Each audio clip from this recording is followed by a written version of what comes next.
वो breaking loud and clear आपके सामने। केरल में तेज हो गई है सियासी जंग।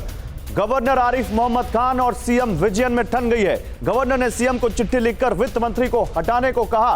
वित्त मंत्री बाल गोपाल ने धार्मिक और प्रांतीय भावनाओं को उकसाया। यह कहा आरिफ मोहम्मद खान ने। सीएम विजयन ने गवर्नर के इस आग्रह को खारिज कर दिया।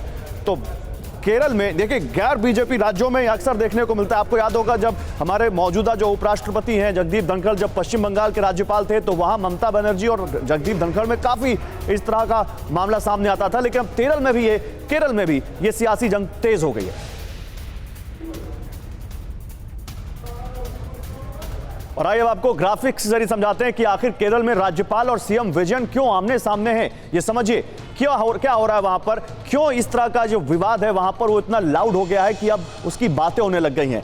गवर्नर और सीएम में क्या ठनी। गवर्नर आरिफ मोहम्मद खान ने 9 विश्वविद्यालयों के वीसी से इस्तीफा देने को कहा।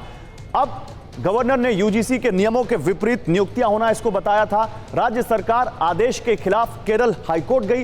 वित्त मंत्री बाल गोपाल ने इस पर कहा कि यूपी से आने वालों को केरल के विश्वविद्यालयों को समझना मुश्किल है। यानी कहीं ना कहीं वो सीधे राज्यपाल पर सवाल उठा रहे हैं। इसके बाद गवर्नर ने सीएम को चिट्ठी लिखकर वित्त मंत्री को हटाने को कहा। आरिफ मोहम्मद खान ने पी विजयन से कहा कि आप इनको हटाइए। सीएम विजयन ने गवर्नर की मांग को खारिज कर दिया और उन्होंने कहा कि उनका भरोसा अपने वित्त मंत्री पर बरकरार है।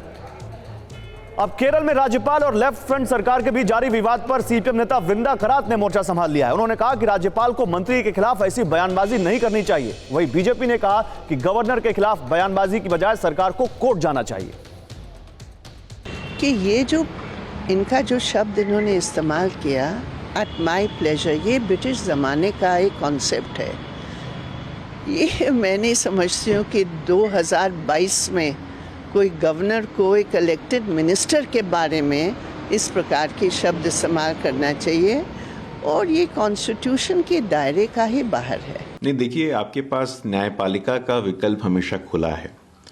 जो भी वहाँ पे राज्यपाल महोदय कर रहे हैं with in the 4 walls of constitution कर रहे हैं, संविधान के नियम कायदे कानून के दायरे में कर रहे हैं। यदि केरल की सरकार को ऐसा लगता है तो आप न्यायालय जाइए ना। इस प्रकार से बयानबाजी करने से आपको बचना चाहिए।